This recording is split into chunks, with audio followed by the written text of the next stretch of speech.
mensaje de hoy es necesario e innecesario. Diréis, pues mal empezamos, ¿no? Necesario porque, innecesario realmente porque no voy a decir ninguna cosa nueva. Estoy seguro de que casi todo lo que voy a decir, si no todo, ya lo sabéis.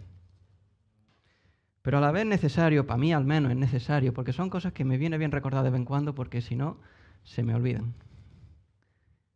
Y ese es el problema, que se olvidan las cosas.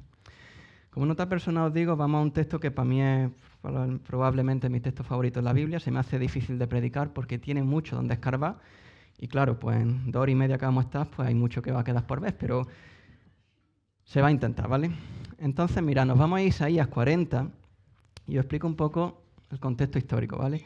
Isaías 40 va después del 39, diréis, empezamos bien con las obviedades. Isaías 40 marca una ruptura en el texto de Isaías. Hasta el capítulo 39 hay una parte de Isaías, del 40 para adelante va otra. Y este capítulo 40 es muy importante porque hasta el 39 Isaías lo que ha estado hablando es a la gente de su tiempo. Y a partir del 40 empieza a hablar a gente de aproximadamente unos 140 años después. Entonces pongo un poco en contexto para que veáis cuál es el cambio que se ha producido en esos años. Si recordáis, nos remontamos bastante en el tiempo. Cuando el pueblo de Israel pide rey, el primer rey es Saúl, el segundo es David, el tercero, Salmón, y el cuarto va a la trampa. Porque resulta que el pueblo de Israel se divide en dos y tenemos un rey en el sur que es Roboam y otro en el norte que es Jeroboam. Y a partir de ahí tenemos dos reinos, el del norte y el del sur, que van en paralelo durante unos 200 años, hasta que en el año 722 llegan los asirios y exilian al reino del norte. Esa es la época que vive Isaías. Isaías vivió cuando el reino del norte fue exiliado. Isaías vivió en el otro, en el sur. El del sur se salvó por los pelos. Están por los pelos que lo podéis leer en Isaías del 36 y 37, ¿vale? Que es básicamente un copia-pega de Segunda de Reyes. Y el reino del sur aguantó otros 140 años aproximadamente, hasta que en el 586 se fueron, lo llevaron, mejor dicho, al exilio los babilonios. ¿Vale? Entonces, hasta el capítulo 39, Isaías está hablando, como digo, a la gente de su tiempo. En el 40 comienza, hay un cambio conceptual y empieza a hablar a esos que ya estarán en el exilio en el futuro. Y para que entendáis un poco por qué esto del exilio es importante, el exilio en el Antiguo Testamento es la crisis, la catástrofe más grande que podía suceder y sucedió. Ya os hago spoiler, pasó. Si vais a Deuteronomio es sorprendente ver cómo Dios, cuando los va a meter en la tierra prometida, Deuteronomio un discurso muy largo de Moisés justo antes de entrar a la tierra prometida, donde le recuerda qué es lo que Dios pide de ellos. Y hay unos capítulos muy interesantes en los que Dios le empieza a decir qué pasará si desobedecen a Dios una vez que estén en la tierra prometida. Dios había cumplido su palabra, los sacó de Egipto, los llevó a la tierra prometida, pero ellos tenían que obedecer a Dios. Y si no, empezaría a haber consecuencias. Serían derrotados en batalla, el campo no les produciría. Pensad que en aquella época pues no existían los regadíos, dependía de que lloviera o no lloviera. Los animales no darían a luz, con lo cual se quedarían también sin animales, tendrían enfermedades y van un poco aumentando en intensidad hasta que llega el castigo final. ¿Y cuál es el castigo final? El exilio, salir de esa tierra a donde Dios lo había mandado. Entonces, pensad que exilio para ellos, siempre que leéis exilio en la Biblia, es la peor catástrofe que os podáis imaginar. Y ese es el punto de contacto con el día de hoy. Yo os pregunto, ¿tenéis algún evento traumático que estáis pasando? ¿Alguna catástrofe, una crisis, algo que se os haga cuesta arriba? ¿Algo que haga que veáis las cosas negras?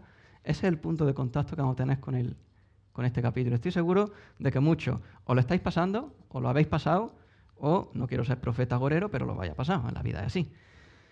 Entonces, fijaos lo que tiene que decir Isaías a estas personas que van a estar en la peor crisis que había pasado el pueblo de Israel en su historia. Capítulo 40, como digo, primer versículo, dice: Consolad a mi pueblo, dice vuestro Dios, y hablad al corazón de Jerusalén, y decidle a voces que su lucha ha terminado, que su iniquidad ha sido quitada, que ha recibido de la mano del Señor el doble por todos sus pecados. ¿Qué está diciendo el profeta?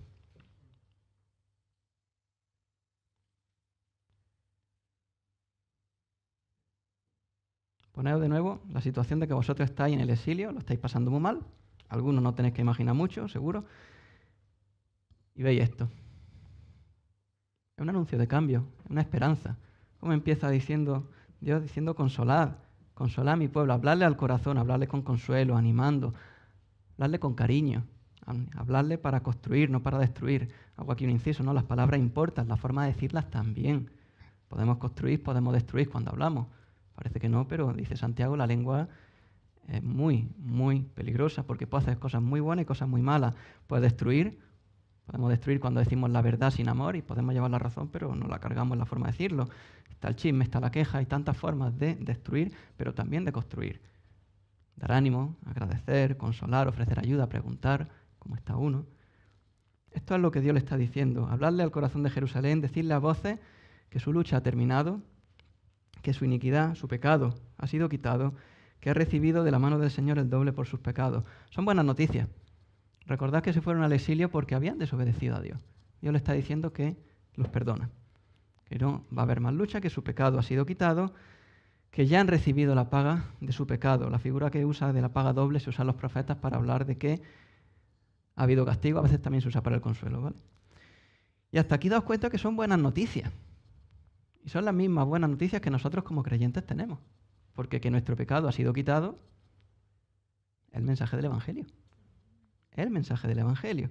Daos cuenta que es exactamente el mismo. Nosotros tenemos un problema con Dios, que es nuestro pecado. No solo los pecados que cometemos, sino la tendencia pecaminosa que hay por debajo, que es la que nos lleva a eso. Tanto hacer cosas que son pecados, como cosas buenas incluso, por la motivación equivocada. Nuestro problema es un problema de relación con Dios. Con ese pecado no podemos entrar en relación con Dios. ¿Sabéis? Dios, lo hemos cantado, Jesús vino a la cruz, murió por nosotros en nuestro lugar, tomó nuestro lugar y podemos, gracias a eso, entablar una nueva relación con Dios. Nuestros pecados son perdonados.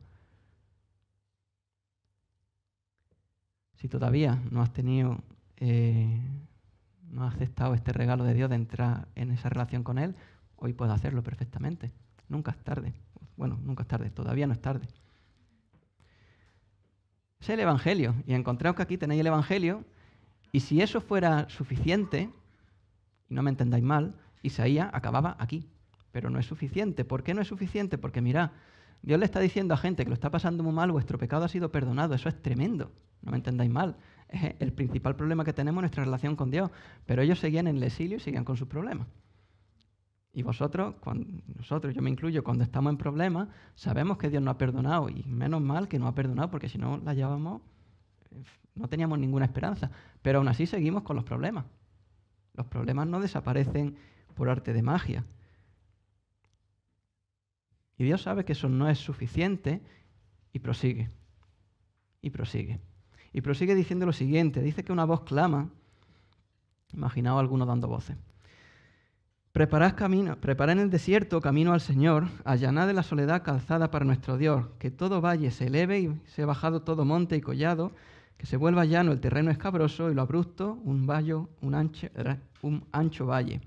Y entonces será revelada la gloria del Señor y toda carne aún la verá, pues la boca del Señor ha hablado. Aquí tenemos una pequeña dificultad para entenderlo porque nosotros estamos hablando que 2600 años después. Nosotros tenemos una cosa que parece que no, pero es bastante importante, que se llama carretera.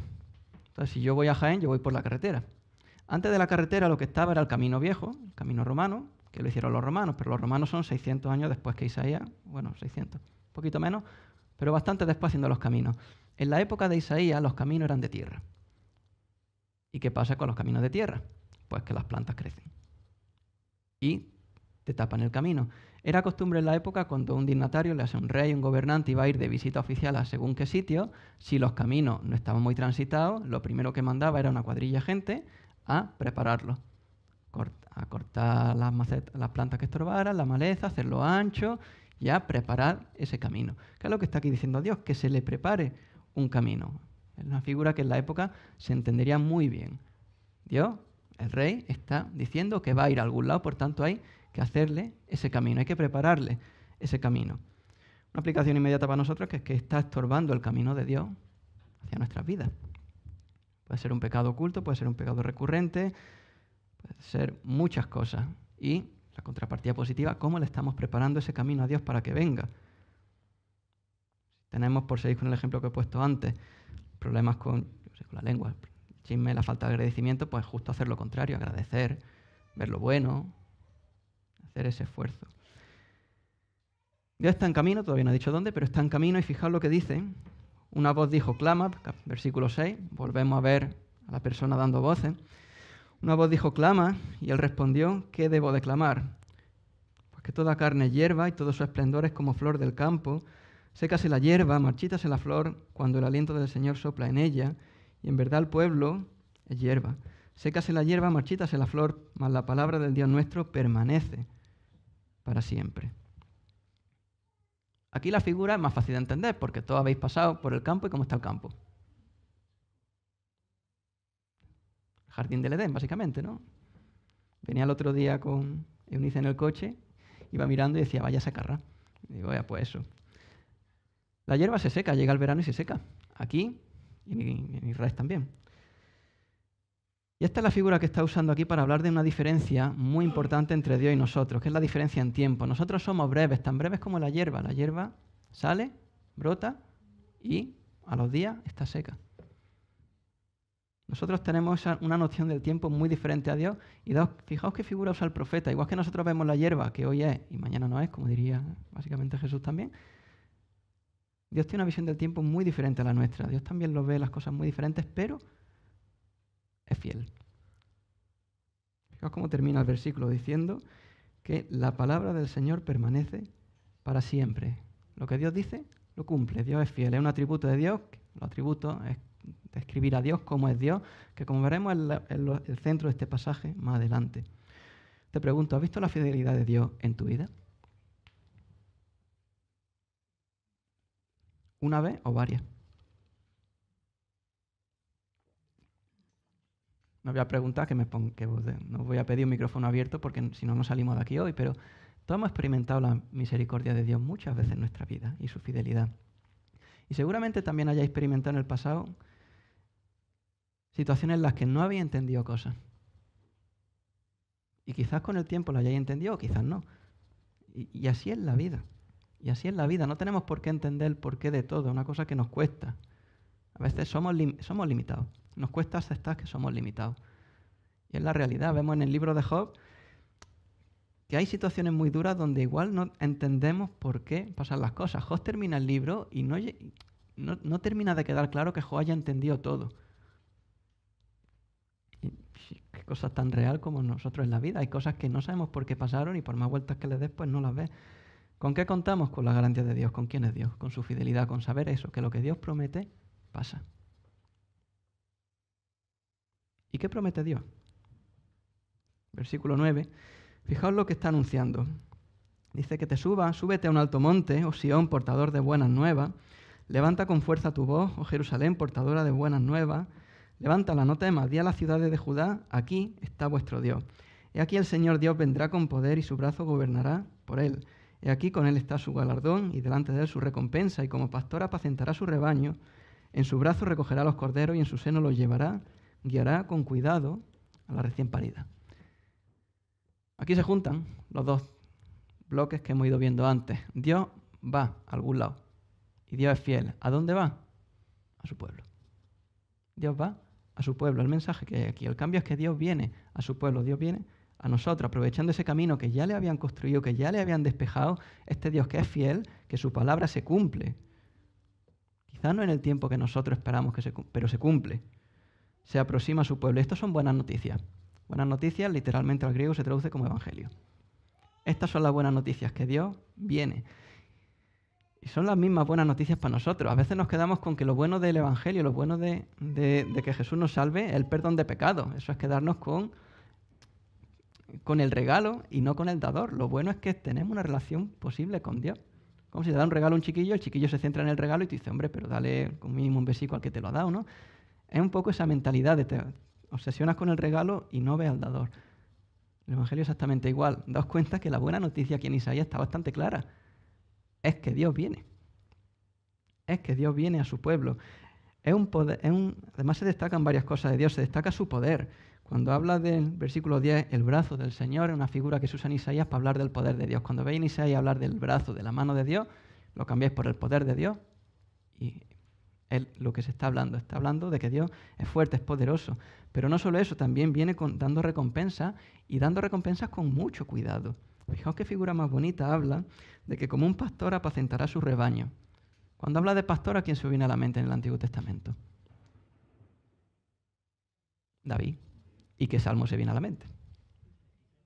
El 23, el Señor es mi pastor, nada me faltará y demás.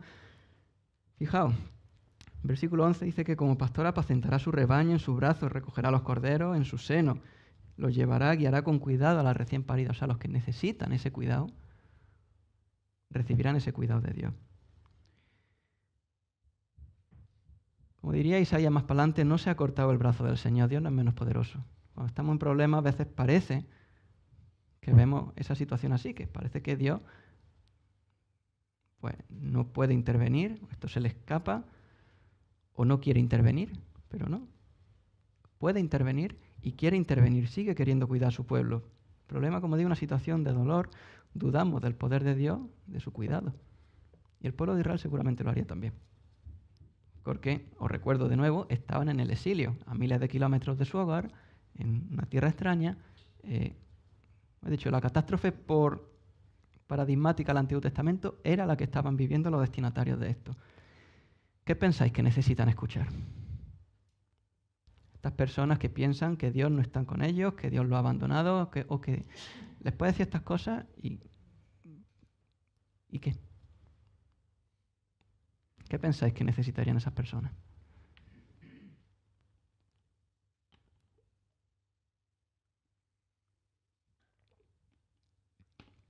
Pues lo que viene a continuación en el texto son los versículos de los más tremendos de toda la Biblia, porque lo que va a hacer el profeta, lo que va a hacer Dios a través del profeta, es describir a Dios.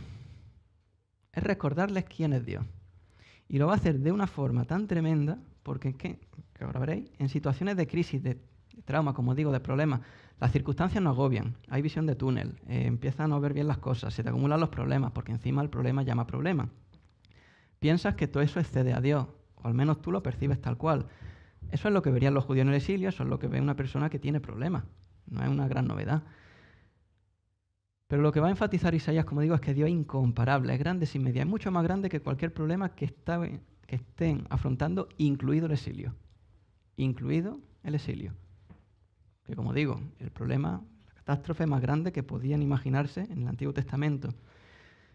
Packer, comentando este texto, dice que ahora los versículos del 12 en adelante van a contener una serie de comparaciones que son tan increíbles una vez que la piensas, que lo que hacen es mostrarte que Dios está simplemente en una categoría diferente a la tuya. O sea, que la grandeza de Dios no es pensar que Dios es alguien como Superman, que es muy poderoso y te lo puedes imaginar, es que va por encima, es que no te lo puedes ni siquiera imaginar. Y fijaos cómo empieza. Versículo 12 dice que ¿quién midió la agua en el hueco de su mano? Con su palmo tomó la medida de los cielos, con 1/3 de medida calculó el polvo de la tierra, pesó los montes con la báscula y las colinas con la balanza. ¿Quién? Lo traduzco, ¿vale? Antes de que existiera el metro, la gente medía con lo que tenía a mano, nunca mejor dicho que era con los palmos. Entonces, claro, te pones a medir con los palmos, yo con el palmo pues puedo medir el púlpito, con un ratillo de trabajo puedo medir lo largo que es la iglesia, de aquí para allá, y ya si se me va la pinza y tengo mucho tiempo libre, puedo medir la calle. ¿Vale? Tengo que tener un par de tardes libres, pero ya está. ¿Con qué mide Dios con su palmo?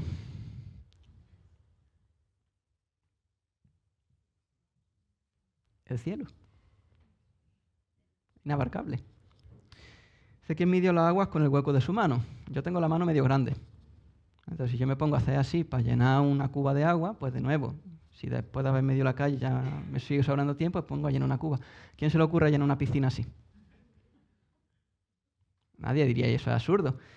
Bueno, Dios mide la agua en el hueco de su mano. La agua es una referencia al mar. ¿Sois cocinilla? Si habéis seguido una receta, veis que en todas las recetas empiezan a daros 100 gramos de no sé qué, no sé cuánto por aquí. ¿Eso qué haces? Coge la báscula, la pone, empieza a medir. ¿Qué mide Dios en su báscula de cocina? Pues los montes. Daos cuenta que son 3 imágenes muy sencillas, porque son muy de andar por casa en la época, pero que muestran que Dios va a un nivel por encima en cuanto a grandeza. Dios mide cosas que para nosotros son enormes, con lo que nosotros haríamos para andar por casa. Ese es Dios. Y fijaos que luego dice, versículo 12, una vez que ya te ha presentado a un Dios una grandeza que te excede completamente, lo mires por donde lo mires, versículo 13 dice, ¿quién guió al Espíritu del Señor O como consejero suyo le enseñó. ¿A quién le ha pedido consejo y quién le dio entendimiento? ¿Quién le instruyó en la senda de la justicia, le enseñó conocimiento y le mostró el camino de la inteligencia? Sedme sinceros. ¿Quién? No me estáis siendo sinceros, porque el que está en problema dice, pues yo, evidentemente. ¿Por qué? Porque nosotros sabemos cómo hacer las cosas mejor que Dios. Los que están en el exilio seguramente les cruzara ese pensamiento en la cabeza. Y ahí es donde entramos en esa disonancia. Sabemos que Dios es sabio sin medida, pero a la vez, cuando vemos circunstancias en las que no queremos estar, pues a veces no lo vemos tan claro. Y es un poco la lucha que va por dentro. Efectivamente, la pregunta es retórica, es por una situación de crisis, y la respuesta correcta es que nadie. Pero la respuesta que está por ahí a veces es que, pues yo. Leí una vez, comentó un amigo mío, dice que si tuviéramos el poder de Dios cambiaríamos muchas cosas, y si tuviéramos su sabiduría, dice, igual no cambiábamos ninguna. Y esa es la diferencia. Esa es la diferencia. Pero de nuevo, si no tenemos una visión de Dios así de grande, que nos recuerde que Dios está muy por encima de nosotros, vamos a cuestionar su sabiduría. Lo vamos a cuestionar. Pero Dios sigue. Versículo 15. Aquí dice, las naciones, recordad que estaban en el exilio, en una nación extranjera, ¿vale? Las naciones son como gota en un cubo y son estimadas como grano de polvo en las balanzas. Aquí él levanta las islas como el polvo fino. El Líbano no basta para el fuego, ni bastan sus bestias para el holocausto. Todas las naciones ante él son como nada, menos que nada, e insignificantes son consideradas por él. ¿Qué son las naciones para Dios? Pensad que las naciones para Israel eran muchas cosas. Estaban en el exilio por temas geopolíticos. Llegaron los babilonios y se lo llevaron. A los del norte llegaron los asirios y se lo llevaron. En el tiempo que vivió Isaías había un cruce de poderes muy interesante entre Egipto, Asiria, Babilonia. Israel estaba en medio y era básicamente como nada. Y sin embargo, fijaos, dice que las naciones son como una gota en un cubo. O sea, como nada. Cuando habla de que el Líbano no basta para el fuego, es un bosque.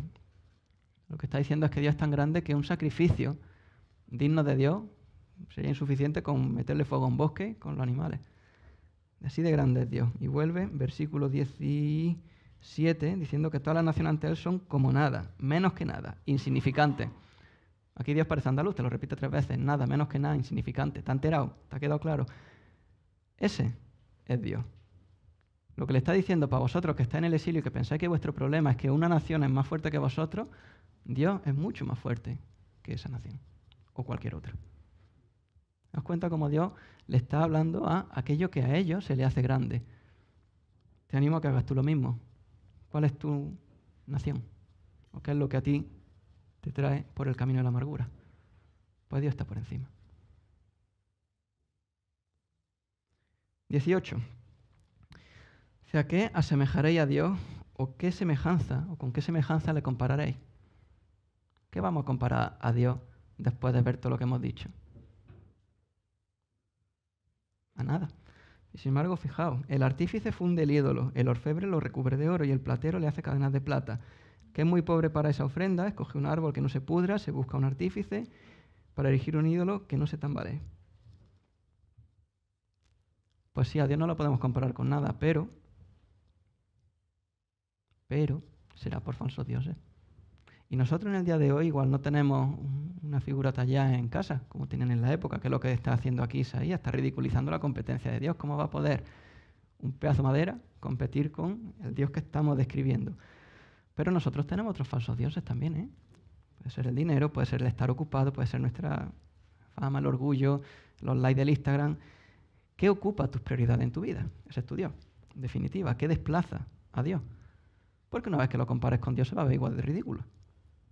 El problema, de nuevo, es que a veces tenemos una imagen de Dios demasiado raquítica, demasiado escasa. Versículo 21 dice, ¿no sabéis? ¿No habéis oído? ¿No os lo han anunciado desde el principio? ¿No lo habéis entendido desde la fundación de la tierra? Lo que os he dicho al principio, ¿qué cosa os he dicho yo hasta ahora que no supierais? Que Dios es grande, que Dios es fiel y que Dios es poderoso. Lo sabemos todos. Lo sabemos aquí. Otra cosa es llevarlo aquí.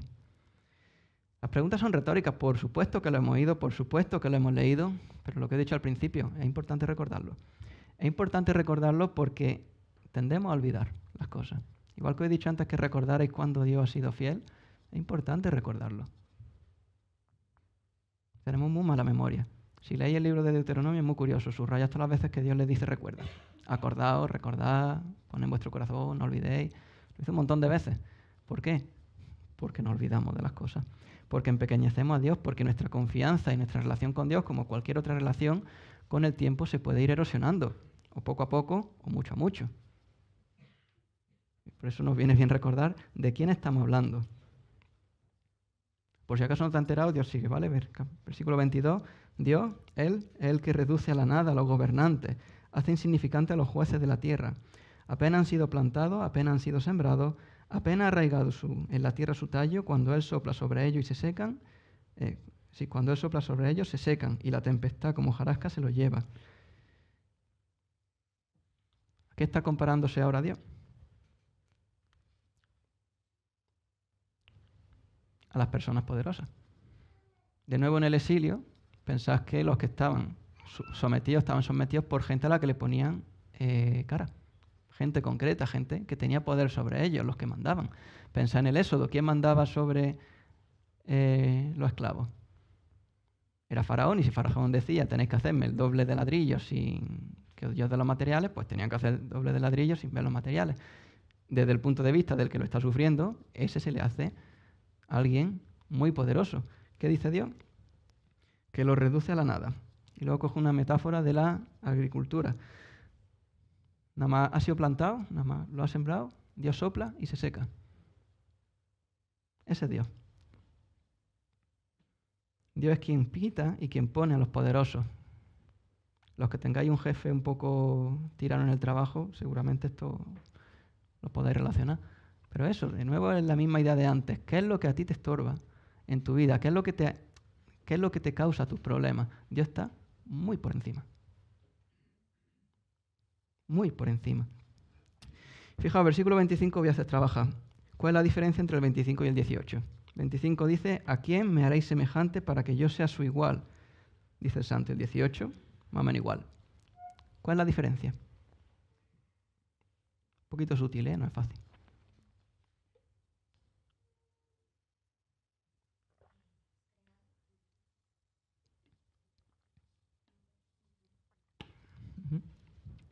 No va tanto por ahí. ¿Cómo se llama Dios en los dos versículos?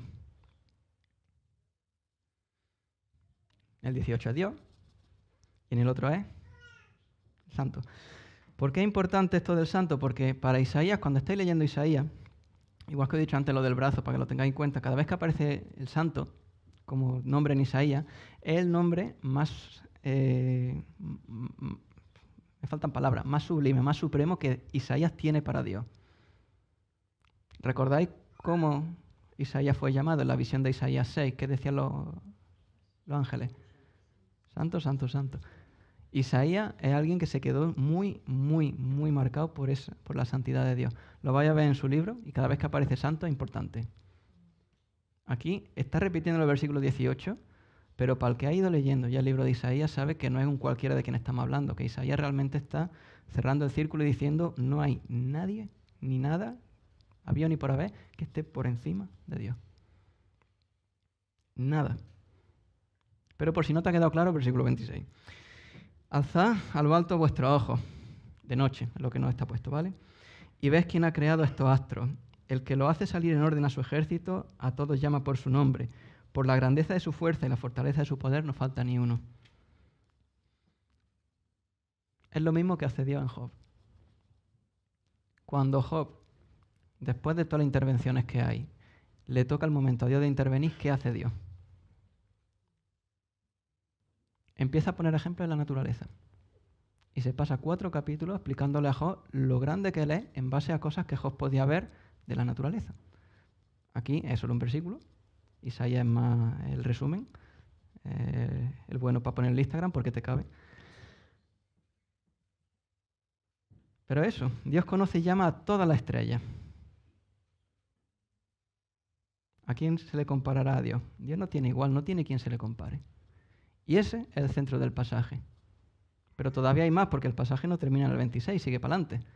Pero este es el centro real del pasaje, no solo de este pasaje, sino que es quizá los versículos clave que explican todo lo que viene de Isaías para adelante. Concretamente la sección 40-48, que se predice la vuelta del exilio, y del 40 al 66, donde se predice no solo la vuelta del exilio, sino la salvación. ¿Por qué dice, versículo 27, Jacob y afirma Israel, escondido está mi camino del Señor y mi derecho pasa inadvertido a mi Dios? ¿Quién no le ha dicho esto a Dios? Lo traduzco. ¿A Dios no le importa? ¿Dios no ve lo que me está pasando? ¿Dios no hace nada? ¿Se ocurren frases similares? Eso es lo que está diciendo aquí. ¿Por qué lo dice? Y si el versículo 27 lo lees en frío, si lees todo lo que viene detrás, dice como que porque lo dice, están en el exilio, lo están pasando mal, es la crisis paradigmática, o sea, peor no podían estar, objetivamente hablando. Lo que lo cambia todo es lo que viene antes. No es porque lo dice en un vacío, es porque lo dice sabiendo el Dios que tiene. Pues evidentemente lo dirían porque estaban mal, pero lo que necesitaban ver era a ese Dios que tenían. Si acaso no lo sabes, que no lo has oído, la misma pregunta de antes, la misma respuesta de antes. Sí lo saben, pero necesitan bajarlo de aquí a aquí. Y normalmente no basta con bajarlo una vez, hay que irlo bajando muy de vez en cuando. El Dios eterno, el Señor, el Creador de los confines de la tierra, ni se fatiga ni se cansa. ¿Estará Dios cansado? No. Su entendimiento es inescrutable. ¿Qué pasa? ¿Que Dios no sabe? Dios sí sabe. Y precisamente porque sabe y nosotros no sabemos, pasan cosas.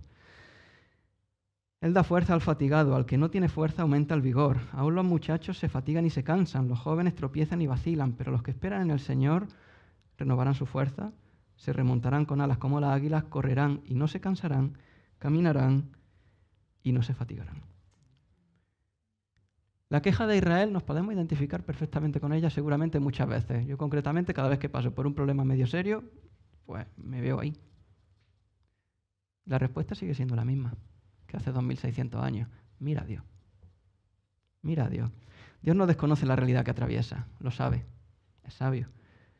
No está cansado, no es que esté echándose la siesta y por eso no interviene, como Elías les decía a los de Baal, de que igual está por ahí Baal de viaje o echándose la siesta. No, Dios está atento. Pero, y este es el pero, su entendimiento es inescrutable. Llega un momento en que o te fías de Dios o no. Y entenderme, es un elemento de fe, un elemento de confianza, pero no es un salto al vacío. No es un salto al vacío porque ¿has visto a Dios actuar antes en tu vida? No vamos al vacío, no es como no sabemos lo que puede pasar. Ya tenemos experiencia previa. Hemos visto la maravilla de Dios antes, pero aquí entra la fe. Que la fe, recordad, es la... Y la segunda parte,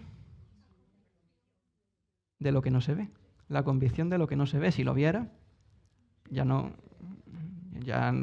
sería, no sería confianza, ¿no? Ya lo está viendo. Nos gustaría verlo, ciertamente. Esa parte no la niego, a mí también. Pero ahí está. ¿Y qué es lo que hace Dios, lo que le recuerda? Que les da fuerza. Aún donde no la hay, que lo hemos cantado. ¿Vale? ¿Qué significa para ti seguir adelante? Dicho de otra forma, ¿para qué necesitas fuerza? Pues no lo sé. Pero si tienes tu problema en mente, esa es la pregunta que te animo a que hagas. Lo primero, evidentemente, es, si no ves a Dios más grande que tu problema, evidentemente que le pida a Dios que te abra los ojos, como hacía Eliseo con su criado. Porque tenemos un Dios que es mucho más grande que cualquier otro problema, pero también es cierto que las realidades de la vida son duras. Y ahí nos movemos. Lo primero, si ves tu problema mucho más grande que Dios, pídele a Dios que te abra los ojos, evidentemente. Lo segundo, ¿para qué necesitas la fuerza?